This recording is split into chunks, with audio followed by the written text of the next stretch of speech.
সংস্কার জুলাই অভ্যুত্থানে বিরোধিতাকারীদের সঙ্গে জোট করবে না এনসিপি জানিয়েছেন দলটির দক্ষিণাঞ্চলের মুখ্য সংগঠক হাসনাত আব্দুল্লাহ। দুপুরে নারায়ণগঞ্জে এনসিপির জেলা ও মহানগর দলীয় কার্যালয়ের উদ্বোধন করে মত বিনিময় সভায় একথা বলেন তিনি।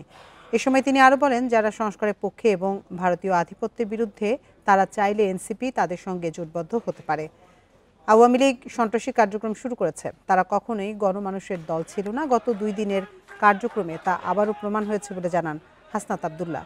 তাদের নাশকতা রুখতে রাজনৈতিক দলগুলোকে ঐক্যবদ্ধ থাকার আহ্বান জানান তিনি। দেশের সামগ্রিক স্বার্থে আমরা এনসিপি সবসময় ছাড় দিয়ে এসেছি, আমরা সংস্কারের পক্ষে সবসময় ছাড় দিয়ে এসেছি, জাতীয় ঐক্যমত্যের প্রশ্নে আমরা সবসময় ছাড় দিয়ে আসছি।